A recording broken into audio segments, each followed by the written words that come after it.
Muy buenas noches, bienvenidos al Diplomado Teoría y Técnica de la Comunidad Terapéutica. El seminario número 1 que tenemos el día de hoy se refiere al tema Salud Pública y Panorama Epidemiológico.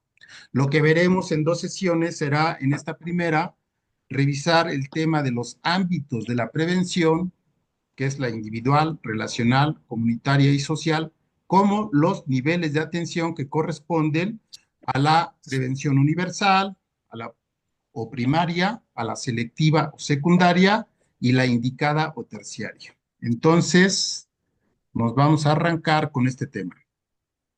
Juan, sí. En primer lugar,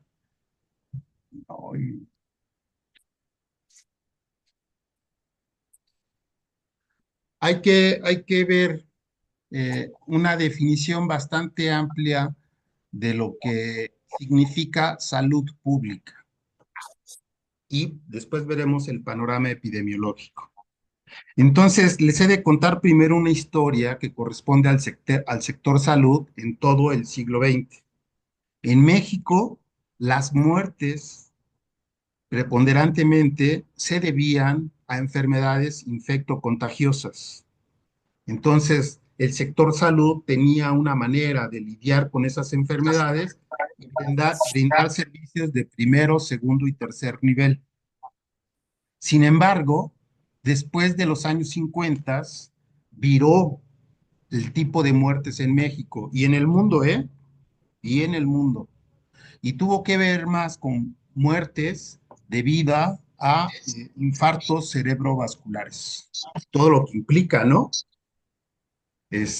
Presión, diabetes, cánceres y todo esto, debido al tipo de alimentación que teníamos.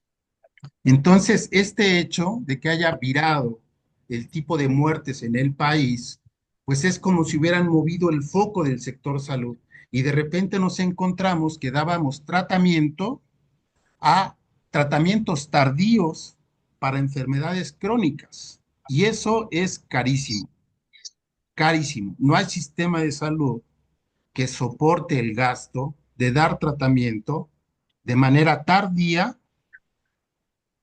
a enfermedades crónicas.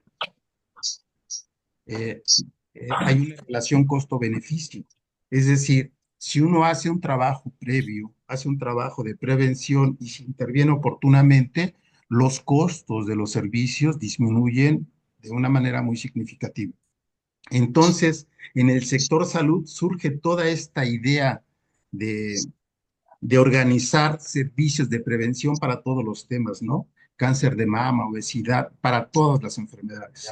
Y entonces en México se crea toda una subsecretaría que tiene 19 programas de prevención. Eh, Después de este cambio, pues se traslada el trabajo de las enfermedades a problemas sociales. Y entonces es justo con el tema de adicciones que estamos hablando, sí, de una enfermedad, pero también de un problema social. Entonces abre todavía más el panorama, porque hablar de las adicciones es hablar de un problema social y un problema complejo. Un problema complejo que tiene una explicación vasta, que no es igual que una enfermedad donde por medio de los síntomas detectamos la aparición de la enfermedad, sino que aquí intervienen muchas otras cosas en la etiología de las enfermedades. Entonces nos llevó a un plano de veras diferente. Y fíjense qué interesante, porque en México después los problemas sociales eh, fueron variando conforme avanzaba el tiempo. Los años 80 en México, lo que prevalecía en la discusión de los programas sociales, principalmente estaban referidos a trabajar con los jóvenes. Y si ustedes se acuerdan, es toda esa época para trabajar con las bandas, evitar la violencia, las muertes, generar procesos de inclusión de los jóvenes y que no consumieran drogas. Pero la banda era como que el fenómeno que de alguna manera representaba esa forma de organización de los jóvenes, de los grupos de pares, que parecía Jóvenes de los grupos de pares que parecía los cánones de un desarrollo sostenido. un desarrollo. Por favor, ¿quiénes? Entonces, en los ochentas aquí fue clásico el tema de las bandas. Para los años 90, el tema emergente que todo el mundo se preocupaba era el fenómeno de la población en situación de calle. Y aquí principalmente las grandes ciudades como Guadalajara, Monterrey, Ciudad de México, Veracruz. Pues este fenómeno era muy amplio y lo mismo pasó en Colombia, ustedes recordarán muy bien, en Brasil y en Guatemala. Entonces, el tratamiento para este problema tuvo diferentes respuestas. Ustedes se han de acordar de los famosos, por favor apaguen sus micros. ¿Tú me puedes ayudar, Noemí, a apagar los micrófonos? No sé si te dé el control para que lo hagas. A ver, dime. Seleccionar operativa. Ajá. Perdón, aprovecho también para petición de que en este espacio de exposición dejemos de mandar mensajes de texto, por favor, porque se hacen presentes y luego pueden cubrir la propia exposición. Entonces, los años 90 es interesantísimo porque si persiste todavía este fenómeno de las bandas como una preocupación, ustedes se acordarán que existió el Injuve, pero fueron programas muy asistencialistas, no participativos, es decir, se daban los servicios pensando lo que nosotros sabíamos que necesitaban sin darles voz a ellos. Entonces, esas posturas después fueron fuertemente criticadas y nos llevó a modificar las metodologías que utilizábamos. Bueno, y hubo tanta variación al respecto que conocemos las experiencias de los escuadrones de la muerte que principalmente aparecieron en Guatemala, aparecieron en Brasil y en algunos casos en Colombia, donde se incorporaban a los cárteles, ¿no? En México era una cosa espantosa también, porque era como desaparecerlos de las calles porque las afeaban y los comercios como que declinaba su buena visión y los encerraban en contra de su voluntad. En alguna ocasión hacían limpias, hacían limpias. Y después como algunos se quedaban en bajo puentes centrales de autobuses y otros se quedaban en coladeras. Entonces, para evitar que se fueran a dormir a las coladeras, las soldaron. Y en un caso resultó que los chicos estaban dentro de la coladera. O sea, fue un caso muy sonado, pero este es con una idea de hablar de que teníamos políticas públicas y teníamos metodologías todavía muy poco desarrolladas que necesitaban ser alimentadas y que se perdía el foco de la atención a las necesidades del ciudadano y que era más bien un ejercicio, pues de veras poco alternativo, más bien excluyente, que pues seguía haciendo daño, ¿no? La presunta solución no era una solución, sino que causaba más daño. Después, en el 2000, el tema emergente en este país fueron las adicciones.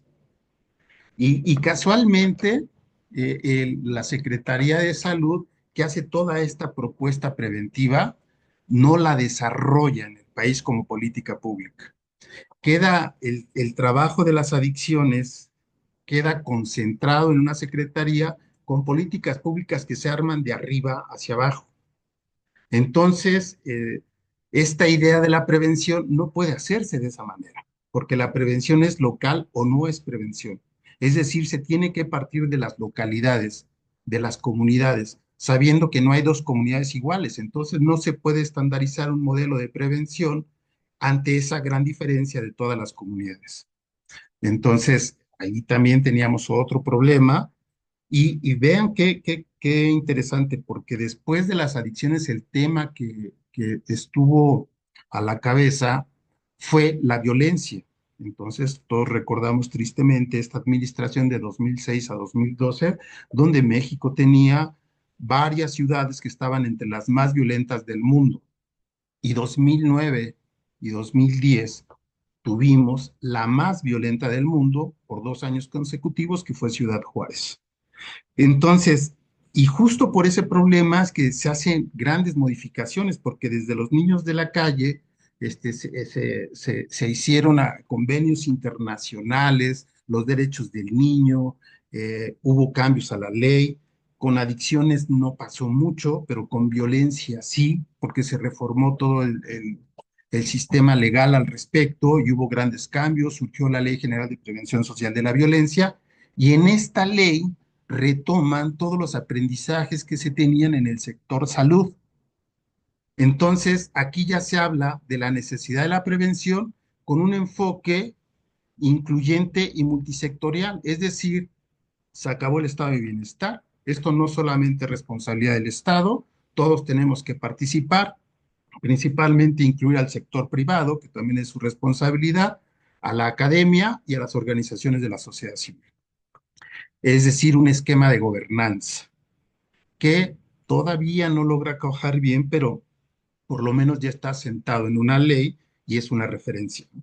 Entonces, vean qué interesante porque allí ya se habla de prevención psicosocial, de prevención situacional. Era cómo modificar el diseño espacial y arquitectónico para inhibir la presencia o la posibilidad del delito, la prevención comunitaria y la prevención social. Entonces, ahora abordamos el siguiente tema eh, cron- cronológicamente y lo que tenemos enfrente es el tema que tenemos hoy a la cabeza, es la violencia de género y el movimiento feminista. De hecho, el movimiento feminista, digamos que es la única expresión social que no está corporativizada con el Estado ni con la oposición, como que va de manera independiente, va evolucionando, va cuajando, pero ahorita ese es el tema que tenemos delante y que aparece en primer lugar. Entonces, vea nada más que cómo evoluciona esta posibilidad de la prevención que tuvo que pasar por varias áreas, por varios temas y cronológicamente se fue madurando una idea más certera de prevención y justamente es lo que vamos a mostrar ahorita, cuál es esa propuesta que se organizó desde el sector público. Entonces, haciendo una síntesis de los grandes aprendizajes de la prevención, es que la prevención debe ser proactiva y busca anticiparse a los hechos. Esto es relativo, porque la prevención no está separada del tratamiento. Son dos caras de una misma moneda. Nosotros que trabajamos en centros de tratamiento, en comunidades terapéuticas, atendemos personas dándoles tratamiento especializado, es decir, prevención terciaria, pero sabemos que hay hermanos y hay familiares y hay amigos que no están en esa misma condición, pero que ya tienen estos factores de riesgo que los pueden influenciar de manera importante. Entonces, dar prevención terciaria implica también hacer prevención en el sentido que está aquí escrito. Para los que todavía no tienen una situación de dependencia, tenemos que hacer cosas para que no lleguen a ese estado. Pero entonces vemos las dos caras. Vemos lo que tenemos que hacer como tratamiento e implícitamente en el mismo programa tenemos que considerar la prevención primaria y la prevención secundaria. Ahorita vamos a qué quieren decir estos términos. Después, esta idea de la prevención, por supuesto que nos remite a este concepto de cuáles son las causas. Y aquí nos metemos a otro rollo, porque en las adicciones, ¿cuáles son las causas? Si el enfoque médico lo que nos dice como casi como la única causa es haber consumido sustancias. Y no es así, no es así. En el momento de comunidades terapéuticas hay una frase muy repetida que dice, a toda situación de dependencia en el consumo le subyace un problema de tipo emocional. El tratamiento consiste en atender ese problema de tipo emocional para poder controlar la compulsión, con la necesidad compulsiva del consumo de drogas. Entonces, cambiamos de foco. ¿Cuál es el foco? Pues un tratamiento comunitario para producir cambios psicológicos. Entonces, las causas y las consecuencias. Nosotros tenemos que estar siempre pensando en ambos polos. Si queremos dar un programa más integral, más completo, no nos podemos remitir únicamente como las causas fuera de las consecuencias y separar la figura, la representación de la persona en situación de dependencia y la que no tiene ese problema. Van juntas. Siempre, en una comunidad siempre están juntas. Bueno, este enfoque de salud es muy importante porque se introduce esta reflexión, esta premisa de que es muy importante la relación que hay entre el individuo y su entorno. Pareciera muy lógico, ¿no? Si uno vive en una comunidad en condiciones de pobreza, con una mala infraestructura urbana, sin luminaria, sin seguridad, este, con una violencia normalizada, con muchas tiendas para comprar sustancias, con una poca vigilancia porque los padres trabajan y los niños y los adolescentes se encuentran en casa, uno dice, pues ese entorno pues nos va a comer, ¿no? Va a ganar, es el terreno más fértil para un distribuidor, para un dealer. Pero nos referimos también a otros elementos, no solamente estos. Nadie decide de manera individual quedarse en una situación de dependencia. Siempre tiene que ver el ámbito relacional. De hecho, el desarrollo psicológico, la madurez que vamos adquiriendo, tiene que ver con los vínculos que tenemos alrededor. Y nuestro mundo interno está hecho de lo externo, de los introyectos que hacemos del otro. Entonces, el desarrollo psíquico siempre evoluciona en relación a los vínculos, desde los primeros vínculos que tenemos hasta los que vamos manteniendo en la actualidad. Entonces, el entorno es fundamental, porque es en el entorno también, las relaciones interpersonales, donde principalmente se desatan esa situación emocional, esas ansiedades que nos llevan a activar mecanismos de defensa y a funcionar de otra manera para buscar tener un equilibrio. Entonces el entorno, podemos cambiarle esa palabra y poder decir, el sistema relacional tiene cualidades muy importantes, porque el sistema relacional nos permite identificar cuando tenemos problemas de adaptación, cuando tenemos problemas de relación con los demás y vivimos en una serie de conflictos que no entendemos y no logramos resolver. Eso va a ser, ese elemento va a ser fundamental para llegar a un momento en el que sea crítico elegir o no consumir una droga. Porque una persona con altos niveles de frustración en las relaciones interpersonales va a tender a abandonarlas. Y eso ya es un gran riesgo que tenemos que tener nosotros presentes.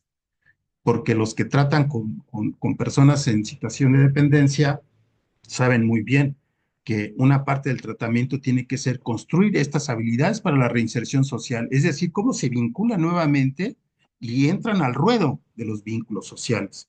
Y otra vez a esta necesidad de gestionar experiencias de satisfacción. Entonces, entrarle al ruedo significa eso que nos retraímos en cierto momento por altos niveles de frustración, es volverle a entrar a ese ruedo. Por lo tanto, saber lidiar con la ansiedad producida en estos vínculos sociales. Bueno, esta idea de que la prevención debe ser local o no es prevención es bien valiosa y bien importante. Entonces, todos los que hemos estudiado un poco de psicología, recordamos que nos han dicho que el ser humano, la persona, es única e irrepetible. No hay dos personas que hayan tenido la misma historia, que hayan evolucionado de la misma manera, que tengan las mismas angustias, las mismas ansiedades, las mismas fantasías, los mismos problemas, las mismas, no. Entonces, esta idea de la psicología, por supuesto que nos obliga a pensar en dispositivos bipersonales donde persona tras persona van teniendo un tratamiento. Si no, trataríamos a todos igual.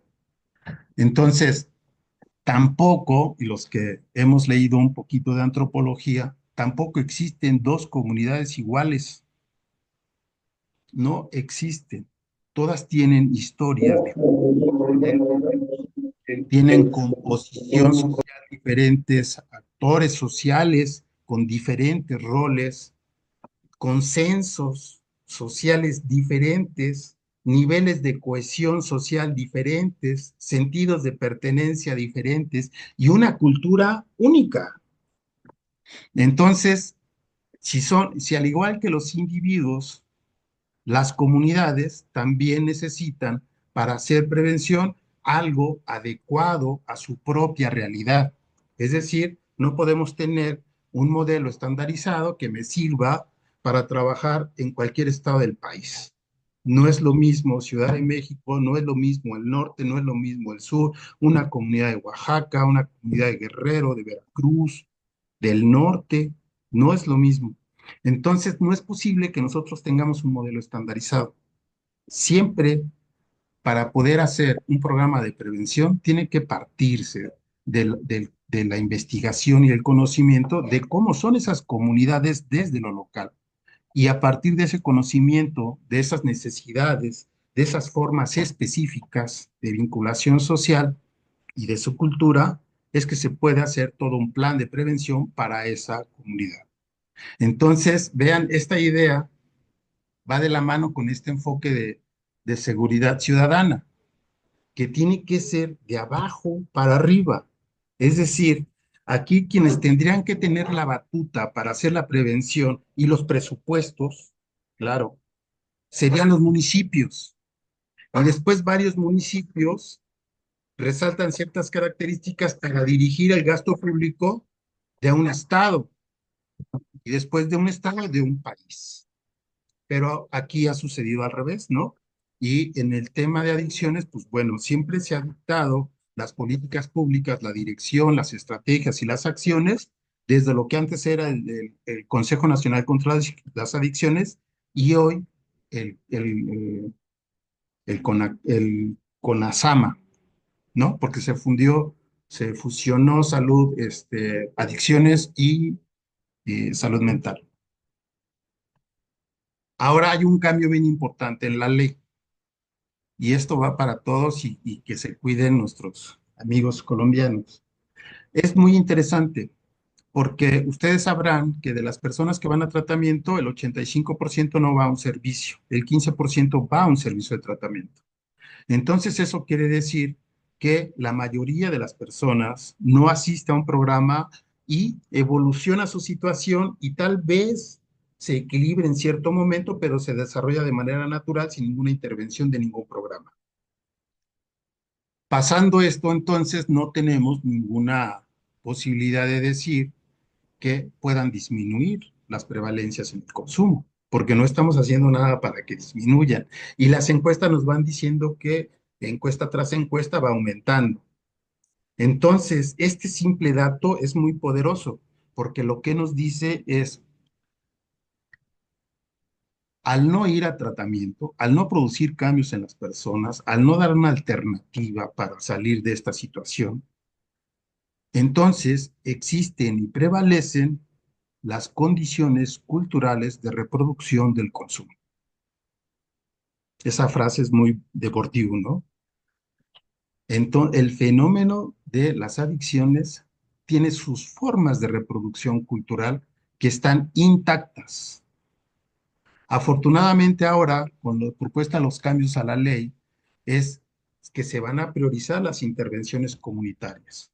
Justamente la evidencia nos dice eso. Tienen que, en primer lugar, tener programas, un modelo de intervención comunitaria y, por supuesto, en segundo lugar, viendo estas proporciones, para atender al 15%, servicios de tratamiento especializado, muchas veces con opción residencial, para que las personas que deseen cursar ese tratamiento lo tengan y que sean accesibles económicamente. Entonces, ahí está la cuestión, ¿no? Tenemos que impulsar mucho este trabajo de prevención en las comunidades como primera prioridad en el tema de adicciones. Y es necesario que respetemos esta característica de la prevención, que sea local.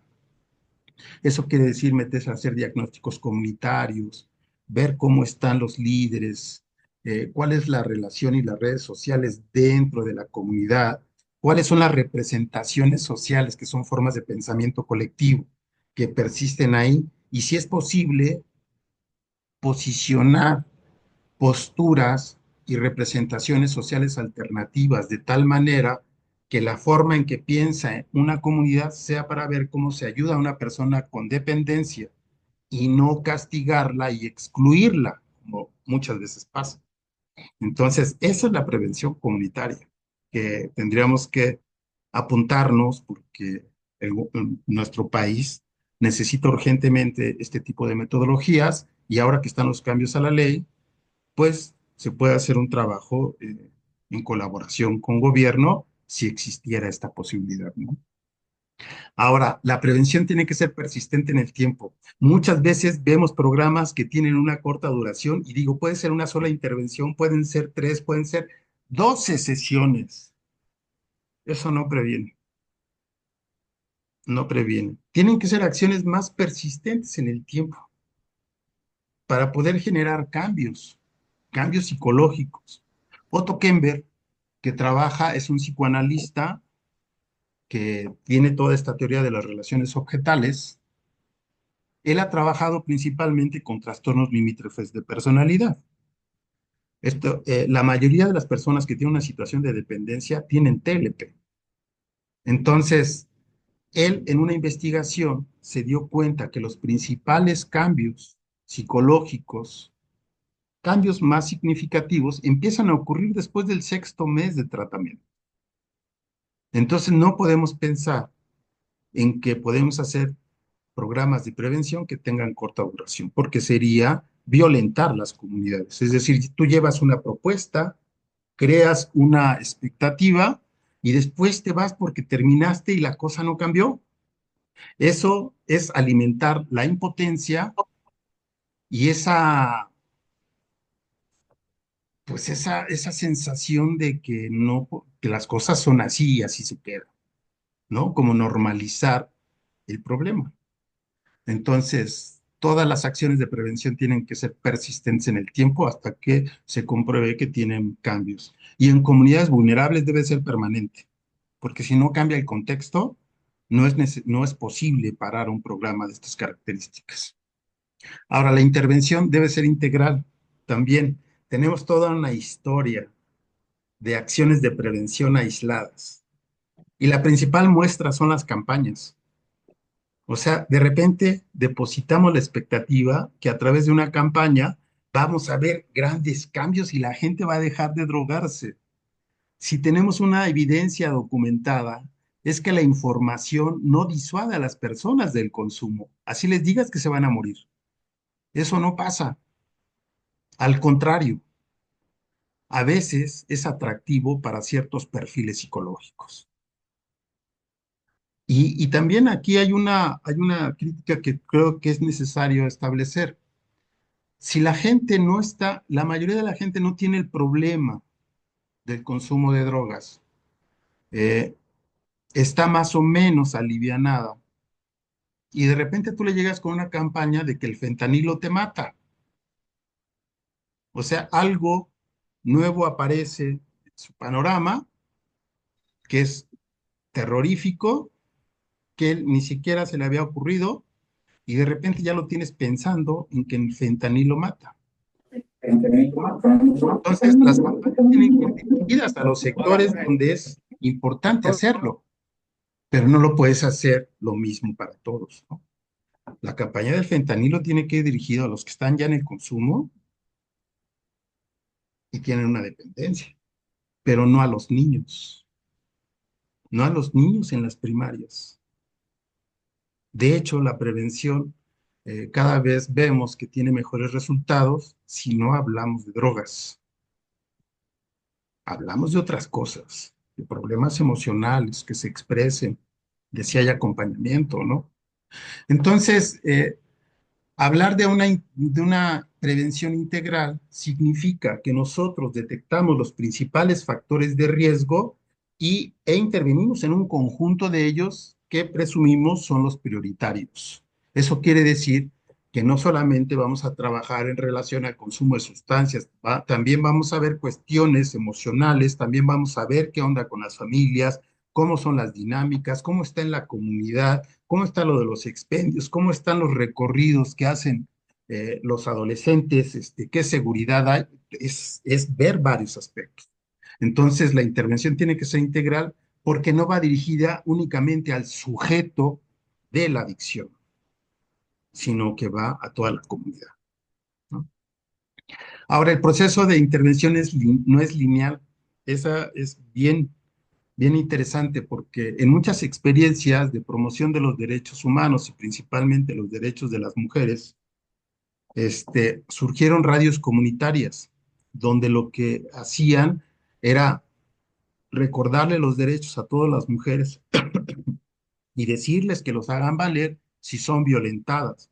Entonces la radio servía como una herramienta para que cualquier persona que fuera víctima pudiera denunciar y pudiera asistir a un refugio, pudiera protegerse de alguna manera.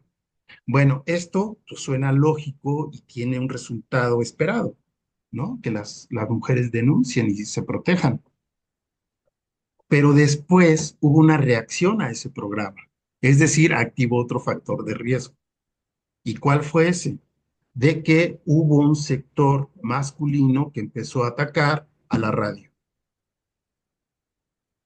Y entonces una acción de prevención creó un nuevo factor de riesgo y que fue un conflicto y violencia entre dos actores, las radios comunitarias y los hombres, que no era esperado, pero era lógico que sucediera. Entonces, la intervención nunca es lineal. Es decir, aquí no hay una causa y una consecuencia. Hay muchas causas, hay muchas consecuencias y luego operan y funcionan de manera simultánea. Entonces tenemos que aprender a ver esta lógica en los problemas que atendemos. O sea, no porque curemos salud mental se agota la posibilidad de consumo, no porque deje de haber consumo se mejoró la salud mental. Pasan muchas cosas alrededor. Puede ser un trauma, puede ser un vacío emocional, puede ser la manera de funcionamiento de una familia, puede ser un acto disruptivo, en fin, no es lineal. Y la intervención tiene que ser con base en evidencia. Esta también es muy importante porque hablar de evidencia en México, no sé en Colombia, ahorita nos contarán después, es hablar de programas con una mayor carga ideológica o a veces hasta religiosa y desestimamos los procesos con método y construcción de evidencia para corroborar si hubo cambios y se transformó un problema en otra cosa. Entonces, la mayoría de los programas de prevención en México no están evaluados y tampoco los tratamientos. Entonces, si hay un reto que tenemos en nuestro país, es la evaluación de los programas sociales. No tenemos evidencia. Tenemos algunos resultados gruesos, como los que nos da la encuesta nacional de adicciones y que nos hacen pensar mucho porque nos señala una baja eficacia en los programas existentes de tratamiento a las adicciones. Entonces, habría que hacer pues ahora sí una evaluación más minuciosa, más detallada para saber dónde se tienen que fortalecer los programas. Nosotros hicimos un trabajo de investigación en Ciudad Juárez, de 26 centros que había, fuimos a 19 y tuvimos entrevistas con las personas en tratamiento, con los consejeros o los servidores, con los padrinos, los directores del centro. Y lo que resaltaba en primer lugar era que no había evaluación de los procesos, no había criterios de ingreso y criterios de alta, que las estancias casi estaban estandarizadas, que eran de 3 meses y lo que alcanzara a suceder en 3 meses era dado de alta. Entonces ahí tenemos mucho trabajo que realizar, pero también hay que decir de que los esfuerzos por dar una línea de un dique que obstruya la evolución de la enfermedad, no la ha dado el Estado, la ha dado la sociedad civil.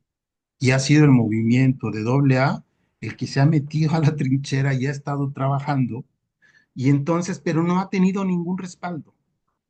Es decir, no ha entrado a la academia, o sea, no hay médicos no hay psicólogos, no hay trabajadores sociales que las universidades destinen para que hagan sus prácticas profesionales en los centros de tratamiento. No tenemos un psiquiatra que supervise a los médicos que tienen los centros que esté asignado por el Instituto Nacional de Psiquiatría. Al contrario, van los verificadores, los supervisores de CONASAMA y les hacen una lista de todo lo que tienen que tener para seguir funcionando. Entonces, esa mala relación, esa poca colaboración que tenemos del servicio público y programas sociales, tiene que afinarse porque si no, no vamos a avanzar. No vamos a avanzar porque nos necesitamos todos, ¿eh? O sea, el movimiento de doble A necesita a los demás que no hemos estado regularmente en la historia del tratamiento de las adicciones en el país. Bueno, vamos avanzando porque tenemos poco tiempo. Eh, para hacer una especie de comparación, lo que es un programa integral y una acción aislada, veamos, y esto era lo que privaba casi siempre nuestras prácticas, ¿eh? Siempre nos veíamos aisladamente hacer nuestra chamba y hasta ahí nos quedábamos. O sea, una acción aislada, simplificada, es aquella que tiende una parte de la problemática y opera individualmente, sin hacer alianza con otras organizaciones, con otros profesionales, con otros servicios públicos. No tenemos redes de colaboración. Entonces, esta forma no ayuda. Y después también carecemos de una mirada ecológica para construir nuestros modelos de prevención. Es decir, solamente vemos algunas causas, algunas situaciones asociadas al consumo, pero no nos ponemos de manera sistemática a ver todas. O sea, por ejemplo, la combinación de una situación de pobreza, de violencia comunitaria y de venta de sustancias, ¿qué significa? Si eso es determinante o tiene mayor peso un problema de salud mental, ¿no? Un problema emocional que no es resuelto. O tiene más peso, como en la población en situación de calle, la violencia desatada en las unidades domésticas que expulsan a uno de sus miembros en vez de protegerlo. Entonces, siempre tenemos que tener una mirada sistémica y también especializada. En este caso, por eso nosotros decimos, planteamos un enfoque de las adicciones biopsicosocial y un clavado a profundidad en este enfoque psicodinámico, ¿no? Entonces, no se carece de una mirada ecológica. Son programas sin evaluación y coyunturales en el tiempo, ¿m? Y no contamos con una teoría de cambio ni un mapa causal del proceso. Es decir, si hacemos uno, tienen que ocurrir dos y tres. Si detectamos un problema y tenemos ciertos recursos, entonces podemos hacer tales actividades que tendrán este objetivo intermedio y después esto deriva junto con otras actividades a un objetivo más amplio y finalmente las personas cambian y son incluidas socialmente. Es decir, ese proceso nunca lo dibujamos. Y justamente por eso a veces somos demasiado espontáneos o incluimos y quitamos actividades sin una discusión y sin una lógica. Entonces, la teoría del cambio, no saben, es de gran ayuda. A veces nos da flojera, porque esto siempre lo piden las financiadoras, de que les estructuremos a detalle un programa, un proyecto, pero es bien necesario, ¿eh? Porque yo he visto sin número de situaciones que de repente es, ay, vámonos al bosque, vamos a encontrarnos a nosotros mismos, primero vamos a, no, espérate, si tú tenías programada una serie de actividades, ¿por qué las vas a quitar? ¿Y por qué las vas a sustituir a capricho? Tiene que ser la evidencia lo que nos dice, tienes que corregir porque no ha habido cambios, estamos evaluando y tú tienes que modificar el programa para buscar un mejor resultado, algo no está funcionando. Ahí es donde uno tiene el argumento para hacer modificaciones. Entonces, la otra parte de un programa más complejo, más completo, integral, justamente tiene que tener en cuenta los factores de riesgo desde el ámbito individual, familiar, comunitario y social. Puede implementar acciones por ámbitos en psicosociales, situacionales, comunitarias y sociales. Tiene que promover la participación multisectorial y tiene que tener un sistema de monitoreo y de evaluación. Si nosotros queremos ser serios al respecto, tenemos que tener esta información para dar cuentas. O sea, si somos autónomos, si nosotros pusimos la lana y los recursos para funcionar, aún así, todos los implicados necesitamos tener transparencia de qué está pasando, si estamos haciendo bien, si estamos haciendo mal, si tenemos más éxitos, si tenemos más fracasos, si en qué porcentaje se está funcionando, si estos estándares son aceptables, si tenemos que modificar, si estamos haciendo bien o estamos haciendo mal. No saben cuántos años el programa DARE estuvo funcionando en muchos países, casi siempre incrustado en el ejército, y fue evaluado por las Naciones Unidas. Y decían que este protocolo y esta forma maniquea de hablar de lo bueno y lo malo causaba más daño que beneficio en las personas que participaban en su programa. Entonces, la evaluación es algo que nos urge y que tenemos que tener, porque no es la buena voluntad, el querer ayudar al otro, lo que nos legitima en nuestro trabajo. Lo que nos legitima es hacerlo con respeto y con una ética que responda a que se va a ayudar y no se va a perjudicar. Y eso en la mayoría de nuestros países no tenemos un código de ética que deberíamos de trabajarlo y proponerlo, porque después pagan justos por pecadores, y perdón por la frase, maniquean. Porque, por ejemplo, en comunidades terapéuticas hay ejemplos de comunidades terapéuticas excelentes, exitosas, que evalúan, que dan los mejores resultados, que muestran los procesos, que lo tienen documentado y han publicado resultados. Y hay otras comunidades terapéuticas donde se violan los derechos humanos, donde no se respeta a las personas, y entonces después lo que hace un sector externo a las comunidades terapéuticas es decir que esos lugares son de encierro, son de violación de derechos y nos deslegitima. Cuando estamos luchando todo el tiempo para que las comunidades terapéuticas se integren al Sistema Nacional de Salud. Ese es el mejor contexto que tenemos para las comunidades terapéuticas y tenemos que lograrlo. En México no lo estamos.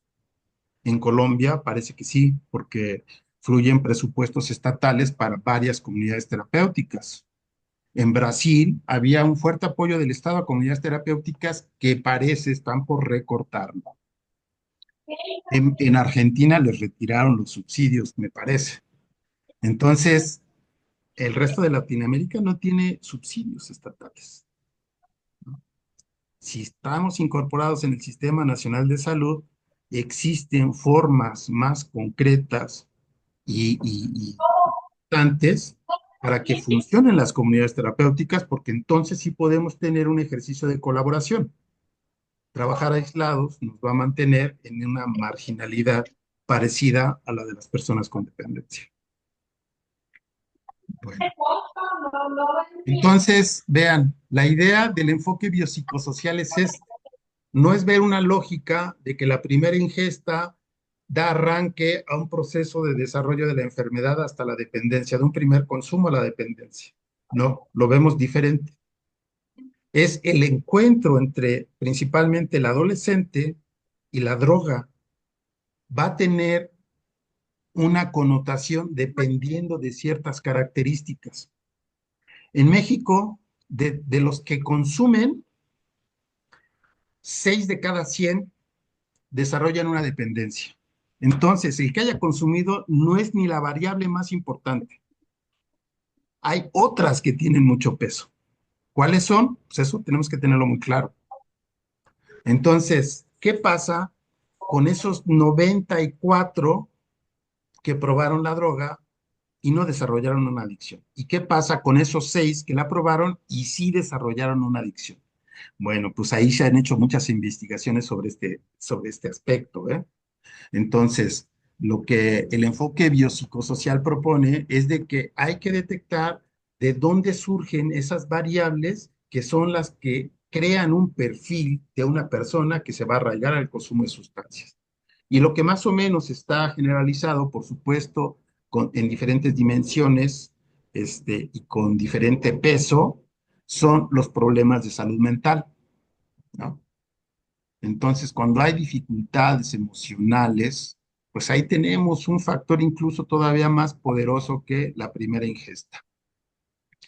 A nivel comunitario, en México tenemos, híjole, una gran diversidad de comunidades donde hay muchas capacidades colectivas para los cuidados, hay muchos rituales, hay muchos guiones culturales que dan una organización muy buena, pero también tenemos, por ejemplo, en las grandes ciudades, siempre en las zonas periféricas, los asentamientos que enfrentan serias dificultades de las condiciones de infraestructura urbana, de pocos servicios y de la necesidad de los adultos de estar en el trabajo y los hijos solos en casa. Entonces, eso crea grandes dificultades. Y luego en la comunidad no hay algo que se le parezca a cómo la misma comunidad tiene un sentido de pertenencia, de identidad, donde hay personas con roles que son líderes y que cuidan a los chicos que se quedan.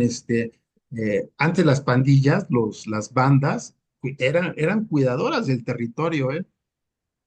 Ahora ya no existe. Entonces, el ámbito comunitario también es otra variable muy importante porque regularmente está normalizada la violencia en los vulnerables, estoy hablando de los vulnerables, y el consumo está normalizado. Entonces, si tienes problemas emocionales y luego estás en un contexto comunitario donde el consumo está normalizado y no va a pasar nada si lo haces, entonces ya vamos acumulando factores de riesgo que van aumentando la probabilidad de desarrollar un problema. Y la familia hay estudios bien interesantes. La escuela de Milán donde estaba Luigi Cancrini y después dirigió Mara Selvini Palazzoli, ellos hicieron un trabajo bien importante de investigación para ver el perfil de las familias de las personas con adicción y que estaban en sistema penitenciario. Y de veras, era muy clarito. Estas familias tienen una transmisión generacional de déficits afectivos, no poseen modelos de crianza positiva. Y después la pareja que viene arrastrando todas estas cosas desarrolla una relación extremadamente conflictiva y dicen de estancamiento. Y es, ni son felices, pero ni tampoco pueden separarse. Y viven fuertes conflictos de manera permanente que les impide mirar y ver las necesidades de los hijos. Entonces, lo que se desata como principal característica de la relación parental es el abandono. Y ahí tenemos otro ingrediente.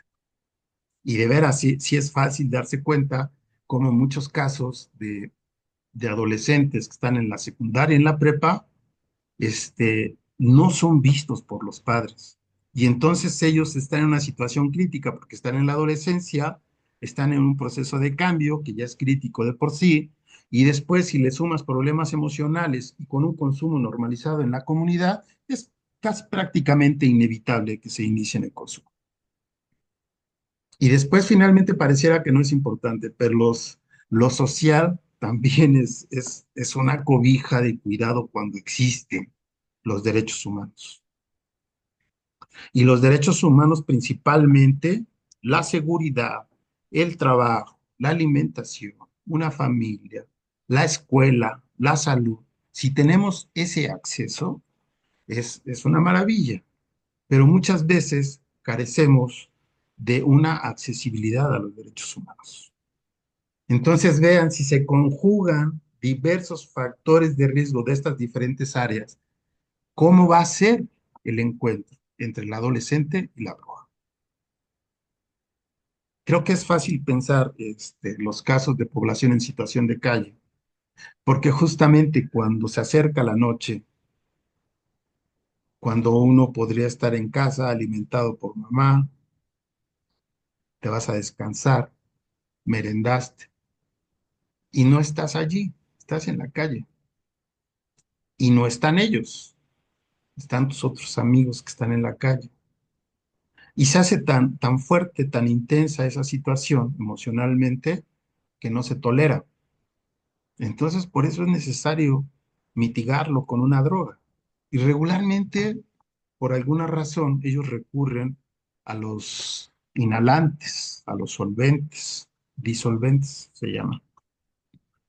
Y pues no es una experiencia como los hippies en busca de estados acrecentados de conciencia. Es una forma de mitigar un dolor tan fuerte como el rechazo o la violencia que tuviste de tus padres. Entonces eso hay que apagarlo. Y seguimos entonces en esta idea de correlacionar el desarrollo psicológico con su sexualidad y la sustancia. No es posible hablar de situaciones de dependencia sin relacionarlo con el tema de la sexualidad y el desarrollo psicológico. No es posible. Entonces, este es el enfoque biopsicosocial. Factor de riesgo, esta es la definición más sencilla y es importante manejarla porque forma parte del argot de salud pública. Entonces, siempre hay que tener presente que el factor de riesgo son todas esos factores que tienen la característica de aumentar la probabilidad de que personas o grupos se involucren en el consumo y en situaciones de dependencia. Entonces, esto tiene que ver con la positiva anterior. ¿Cuáles son esos factores de riesgo? Pues ahí están. Los podemos ubicar por ámbitos y detectar cuáles son en el individual, en el familiar, en el comunitario y en el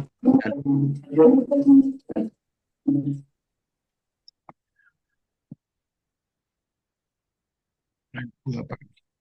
El factor de protección es lo contrario.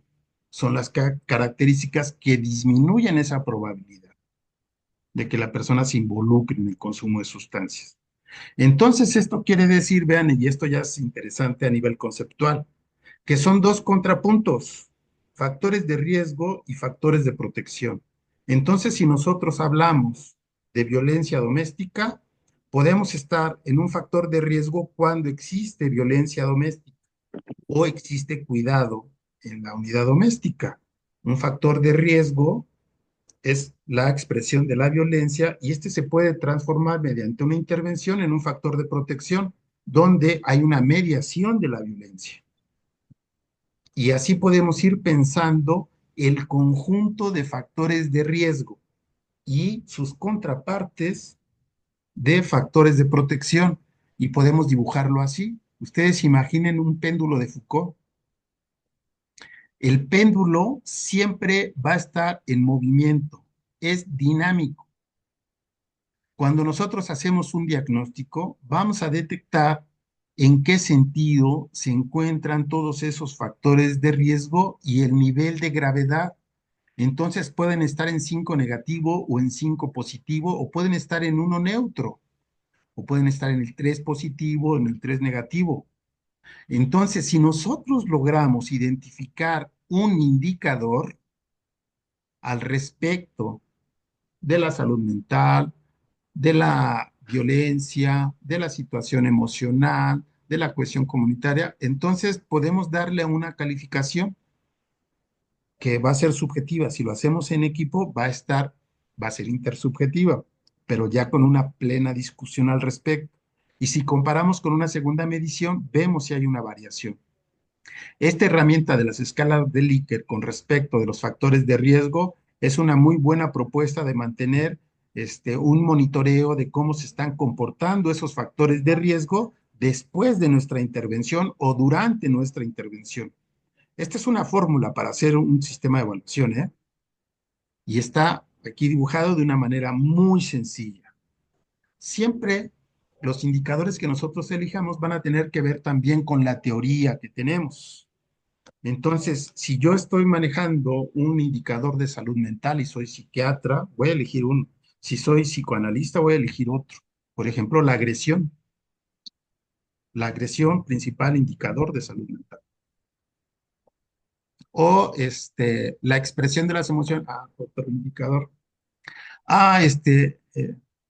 No se involucra con los demás, otro indicador bien importante.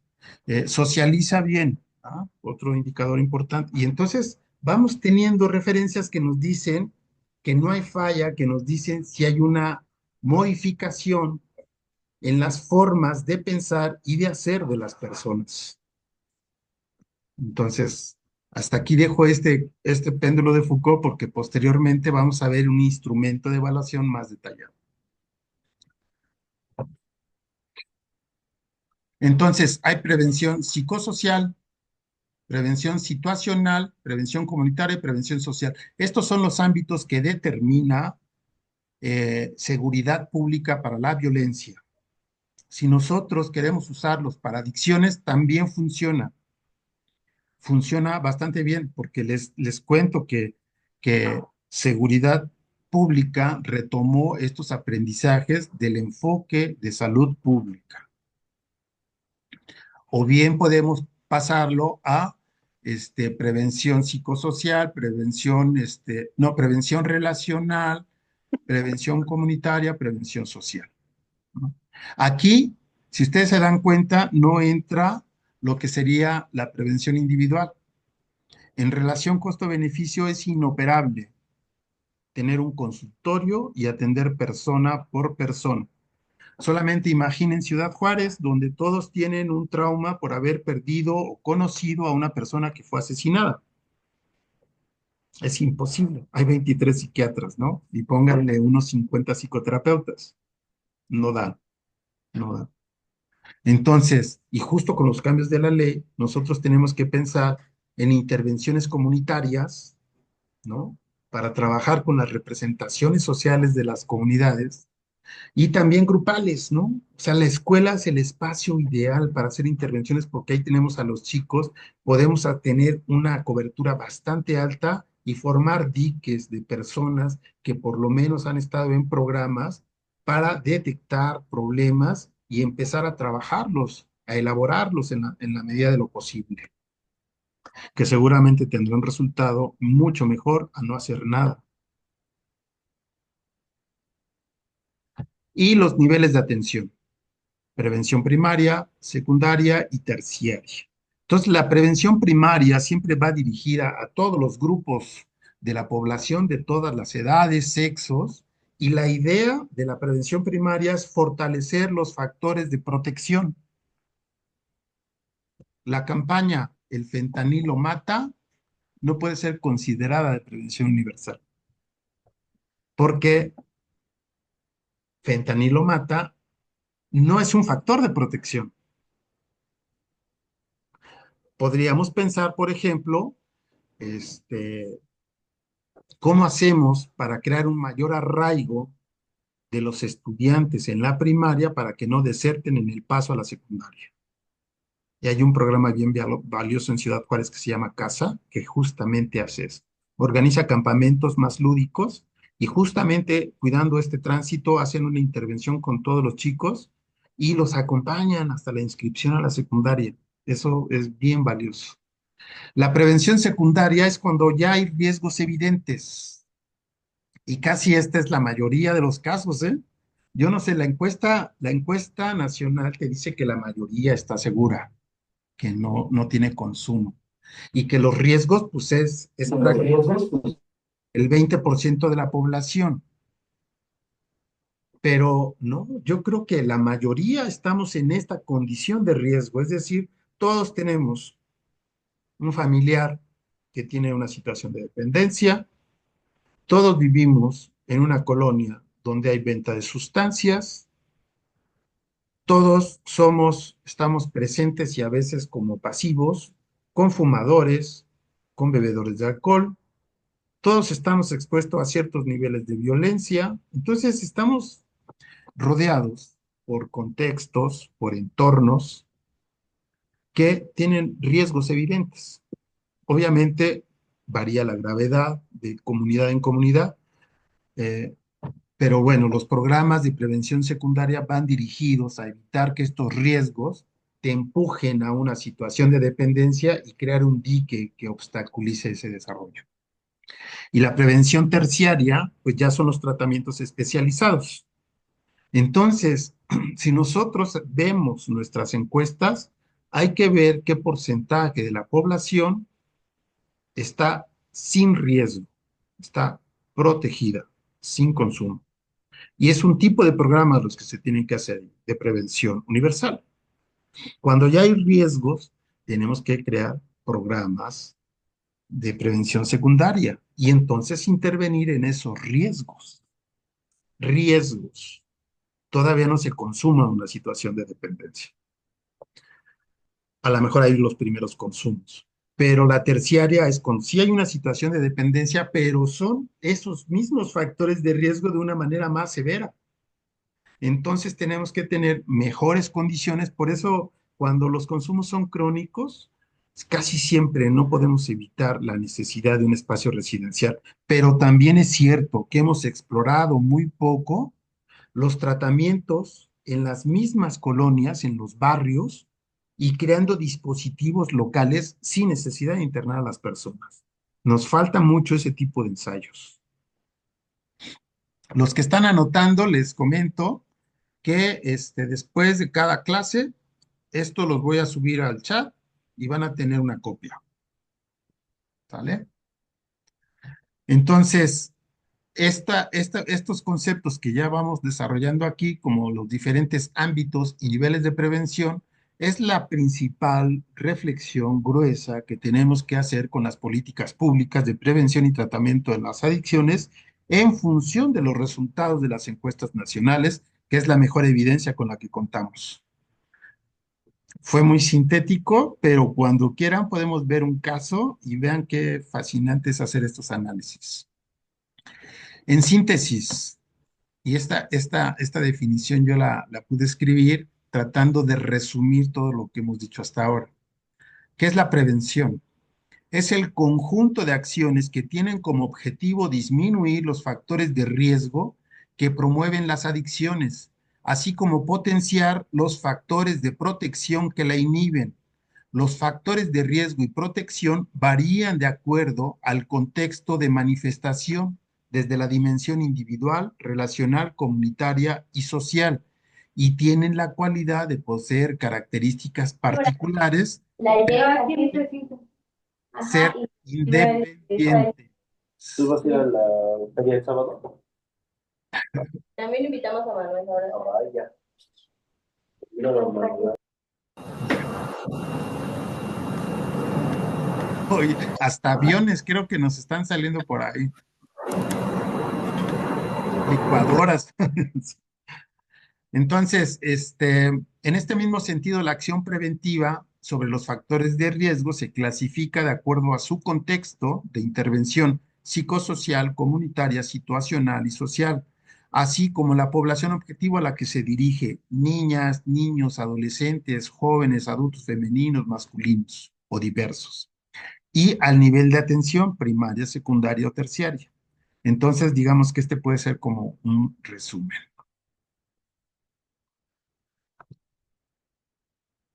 Bueno, 5 minutitos más y vamos a preguntas, ¿eh? Entonces, si nosotros estuviéramos en un municipio en México, digamos que es la entidad geográfica más pequeña, con normativamente. Tenemos el país, tenemos 32 estados o entidades federativas de la República y después cada entidad tiene un número de municipios, 20, 30, 40. Entonces, la unidad mínima de gestión administrativa es el municipio. Ahí es donde tienen que estar fincados los programas de prevención. Entonces, cada municipio debería de tener un programa integral de prevención. Y cuando decimos prevención, estamos haciendo referencia a prevención primaria, secundaria y terciaria. Entonces, tiene que tener un modelo de gobernanza donde favorezca la participación multisectorial, tiene que tener un enfoque participativo. Ya después vamos a ver de dónde viene esto de lo participativo, pero es el principal ingrediente para construir de manera poderosa salud mental. Enfoques participativos. Esta experiencia de programas asistenciales de los años 80 quedó demostrado que no funcionan y no ayudan en mucho, y que los enfoques participativos es lo que necesitamos para intervenir en las comunidades. Es decir, no es de lo que yo pienso, lo que yo creo que necesitan, lo que les digo a ellos, incluso yo les defino sus problemas, no, esa manera no funciona. Se tienen que hacer diagnósticos participativos para entender, a ver, ustedes qué problemas están viendo, qué están considerando, ¿no? Entonces, allí en esa discusión es donde estamos construyendo posibilidades de comprensión de la misma comunidad de sus problemas. Si ellos se sienten conectados con esos problemas, van a tener una participación genuina y hay la posibilidad de arraigo de los programas. Si nosotros llegamos como funcionarios públicos buscando el voto, nos van a mandar al carajo o nos van a usar para eso. Nosotros tenemos que estar desligados de cuestiones políticas porque nosotros seríamos la pelota con la que juegan los líderes locales. Y bueno, lo que se busca es tener ciudades inclusivas y más igualitarias. La intervención en las comunidades tiene que seguir un método. Entonces, no es que tengamos ya una respuesta a los problemas, y casi siempre este es un vicio que tenemos, ¿eh? Como yo estudié constelaciones familiares, le caigo con constelaciones familiares, sin saber qué necesidad tienen en este tema. Pero como es lo que sea, ahí va. Entonces, cuidado con eso. Eh, por eso es que en primer lugar hay que hacer un diagnóstico, de preferencia un diagnóstico etnográfico y de prevalencia del consumo. Ya vamos a ver después, y este va a ser un tema de Vincenzo que va a entrar a profundidad, entonces aquí lo dejamos nada más hasta ahí. Después de que hacemos nuestra investigación etnográfica, tenemos que hacer un diagnóstico participativo para discutir con la gente cómo ve ellos estos problemas y qué están dispuestos a hacer y qué tanto les preocupa y en qué medida podemos organizar un plan de acción. Y después, ¿cómo lo evaluamos? Entonces, si lo implementamos, quiere decir que tuvo un buen resultado esta forma de intervención. Si seguimos nosotros solos, aislados dentro de una comunidad y no nos hacen caso, es que no hemos sabido entrar a la comunidad, ¿no?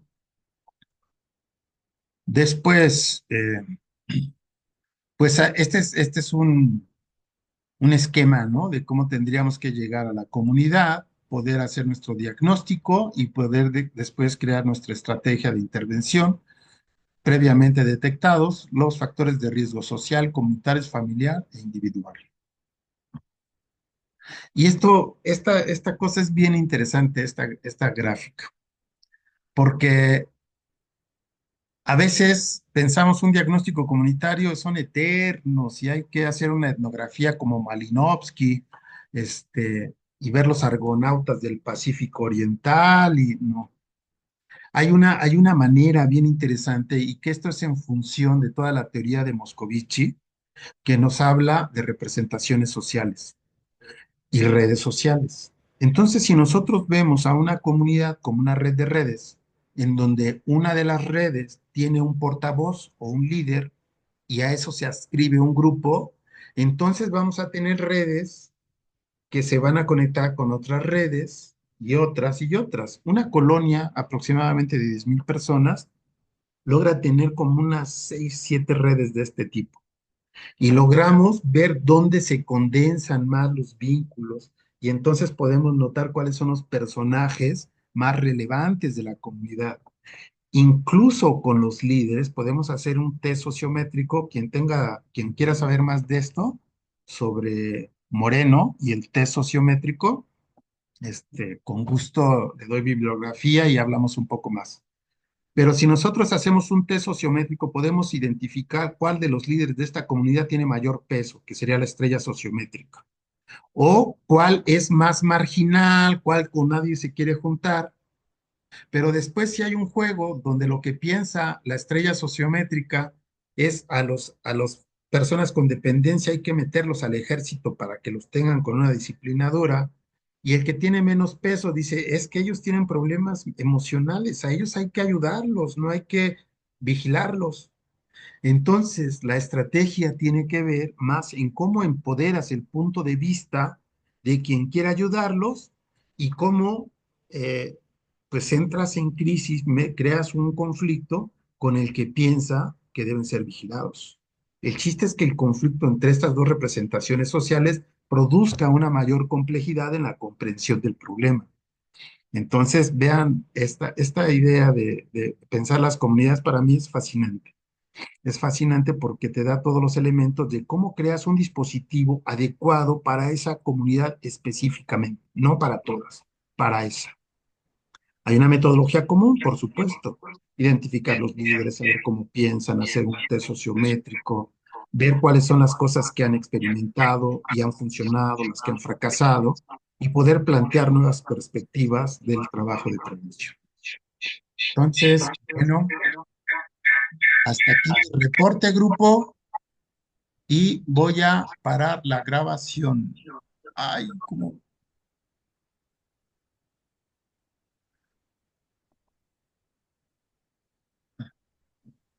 Hermana, apaga el micrófono.